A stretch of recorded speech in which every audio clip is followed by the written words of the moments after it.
Welcome to the bold analysis. Now, ladies and gentlemen, in one of my videos, I opined that it will take Deputy President William Samoei Ruto an election cycle for him to ascend to presidency, if by any chance he will ever become the 6th or the 7th president of Republic of Kenya. And one person was reached out to me and asked me, Kevin, what did you mean by that? Now, in this analysis, I'm going to answer that question.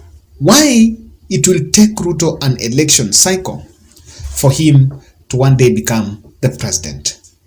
So I just want to ask a very honest question. And I had analyzed the same video on both on Raila Odinga. Why do you think William Ruto is on ballot in this election? And apart from the winning, in any case, he doesn't win the presidency. What do you think are the boxes that he will tick for himself? What do you think are the lessons that he will gather? That is what I want us to look at. Because in this election, August 9th general election, 2 days later after that, IBC will announce either Raila or Uhuru, or either Raila Odinga or William Ruto as the president of Republic of Kenya, the 5th president. After that, Raila will retire if he loses and go to Bondo. And I can tell you that Raila is still here, might not even go to Bondo, will still be active in politics. And William Ruto will start his politics after that. He's starting his politics after this election. Now, two things. When Karanchi Kibichu spoke about an intelligence report that as it stands, Raila Odinga was posed to win at 60%, analysts looked at it as an overstatement. Personally, I decided to abstain from that analysis and I did not do anything on it. But it caught my attention when Deputy President came out to say, to respond to Kibicho. This is why I'm saying, the Star, which is the Radio Africa, has been conducting opinion polls for the last 1 year. And in those opinion polls, they have been showing that Raila is ahead for quite some time, until even, I think, better part, some month in March, they also showed that Raila was above. The same opinion polls, there are also others like Mizani that had also shown that Raila is slightly above William Samoei Ruto. But why do you think the UDA team were a little bit disturbed by Karanchi Kibichu when he said these words in Citizen TV? To our future as a country. Well, what is the data saying? You are told here by CS Mushero. That's what it's saying. This is what intelligence data? This is intelligence data. That's what it's saying. It's a 60% now, in the first round. That statement is what created what I can say as a back and forth confrontation between Deputy President and Karanchi Kibichu. If you look at today's Standard, and it's in page, let's just get it. If you look at, this is page what? Page 4. This article is written, UDA now asks Intelligence Board to probe PS Kibicho. Now, if you read this article, they are talking about something on the head of NIS, Major General Philip Wachira Kameru, who is the board head of the NIS, the director. He's been there for the last 8 years. He was appointed in 2014, and people in the intelligence will tell you why those are not positions that are changed quite often. So he's been in this game for like 8 years. Now they are saying that the board should come out and clarify whether the statement by Kibichu that Raila is leading by 60% is true. However, I don't know why they're disputing. While Ruto had also mentioned that the same intelligence report is showing that Ruto is leading by 8%. Now, something that is interesting for me is they are saying that the intelligence guys might be, they leaked this report to Kibisho, and it is being used to intimidate and affect the fairness of the election process. So, question, why do you think Ruto is disturbed by this Kibisho statement? Because opinion polls have been done in this country. And just on that, today, Infotrack released another opinion poll that was also showing that William Ruto is at 38%, dropped to 38%, and Raila is at 42%.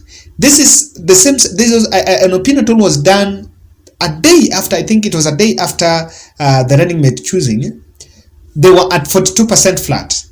Then Raila has remained at 42, and now has gone back. Ruto has dropped to 38. Now this is what we are talking about. Let us assume for now that the 22.2 million are voting. Okay? Let's just assume that. Yeah? If those 22.2 million are voting, you just take 42% and it gives you 9.3 odd. Then you take 38, it gives you 8.4 million for Ruto. Then you take undecided and refuse to answer, which is 12 plus 8, which is 20%, which comes to 4.4. So if you add all those, then you get 22.2.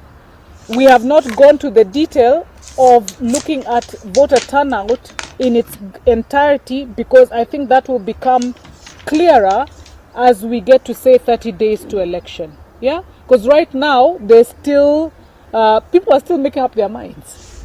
Yeah, so we're just saying all factors left constant. Yeah. Now, Angela Mbido was talking about something on the undecided voters, huh? And it kept me wondering, if you add the percentage for Raila and Ruto, it sums up to 80%.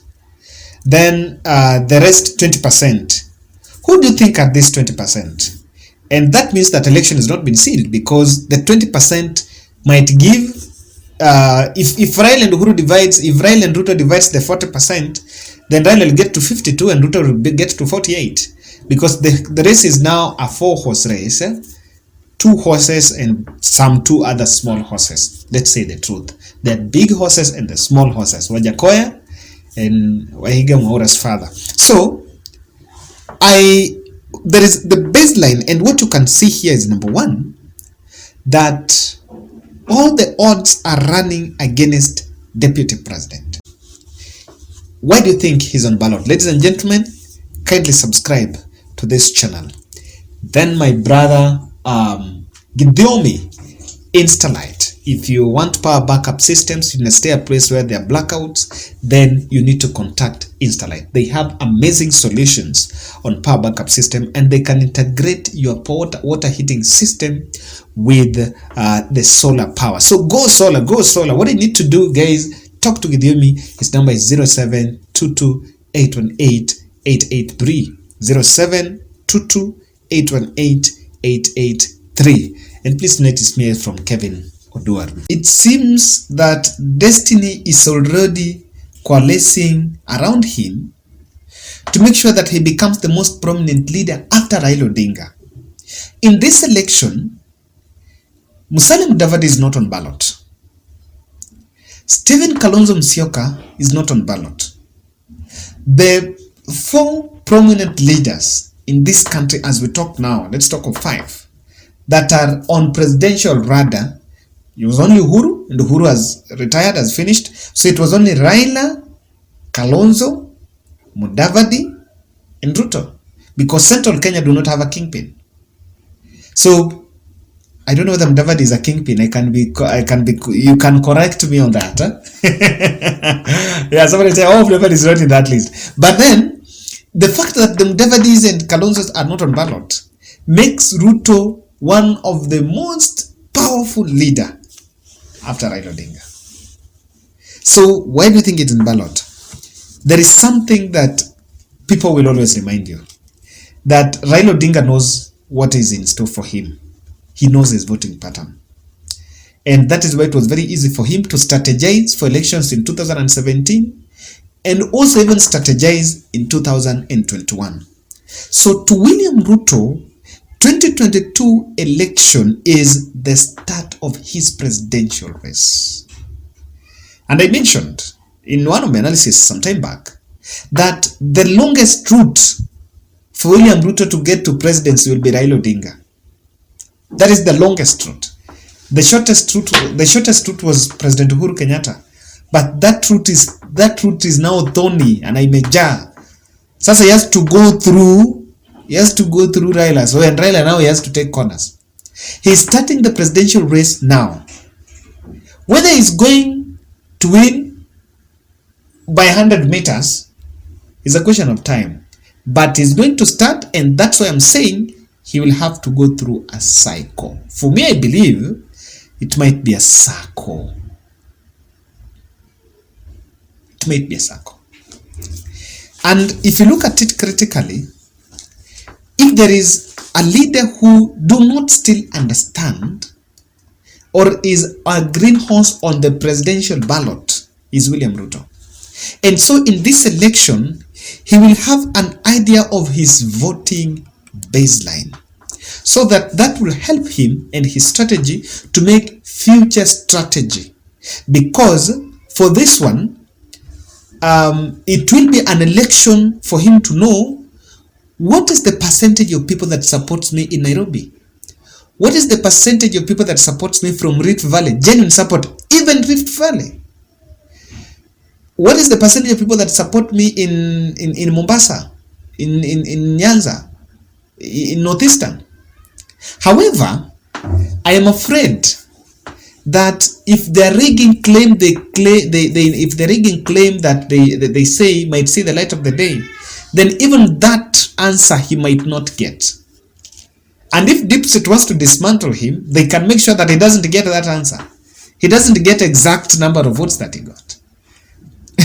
Because I know that if there was votes that Raila got in 2017, he has those votes now.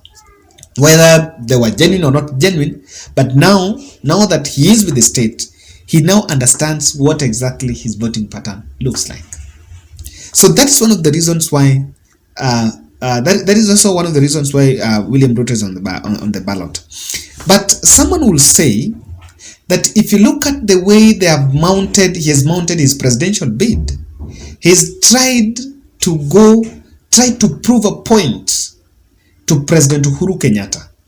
And proving a point to President Uhuru Kenyatta has been because he has always made this statement that alisaidia Uhuru kuwa president, akasaidia Raila kuwa prime minister. Sijui alisaidia tena nani? Alisaidia hata Kibaki kupata new constitution, I don't know. Now, because of kusaidia statement, he has always branded himself as the kingmaker. Now, what he's trying to do is to try to prove a point to President Uhuru Kenyatta. And the only challenge with that is that he's proving a point to President Uhuru Kenyatta with the wrong person, because Raila Odinga was the wrong candidate for that purpose.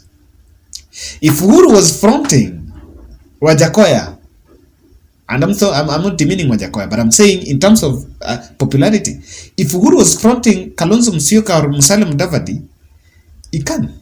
But Raila Odinga is a formidable candidate that has been in ballot for the last 4 general elections. So he's not someone you can underestimate. And so the elections to prove a point to President Uhuru Kenyatta is one of the reasons, but with the wrong person. Now, if you listen to that, that is a man like is better. But I might be getting this far-fetched. Let me give you the punchline. When Raila is announced as the 5th president of the Republic of Kenya, take this to bank in this analysis. William Ruto will not protest. William Ruto will not do anything. What he will do is he will sit down and look, do I have numbers in National Assembly? Do I have people that is honest to the deeds of a UDA party? Then he will use the strong party strength to illegitimize and destabilize the next government. If he's not part of that government. Now, destabilizing the government will give him a leeway to make, or rather to create, a power struggle between government and opposition, then that he will seize any slightest moment, national moment, to create a momentum for 2027. What I mean is this: if Raila Odinga will revive BBI maybe through some other means, then Ruto will simply oppose, create a team, use his majority in the National Assembly, whether it is going to National Assembly or is going to universal suffrage, and through that he will consolidate a team. That will be a very important aspect. And someone will tell you that destabilizing was not only on party strength. He also had to make sure that he divides central Kenya, because as elections of this country, the history of this election, whenever a Kikuyu merges with even a Luo or merges with a Kalenjin, they will most likely form the government. Now, with this election he has managed to divide Kikuyu both on his side and on the other side. What he will do is he can consolidate another team, and if Kikuyus are divided, then he can create a power, another dream team away from the central Kenya core. That will be the master plan for Deputy President to become the 6th or the 5th or the 7th. Ladies and gentlemen, that is my bold. I want to look at comment section. Mature, solid, constructive comment on this. I've already taken time to work on this. Asanteni sana. Let's meet in the next.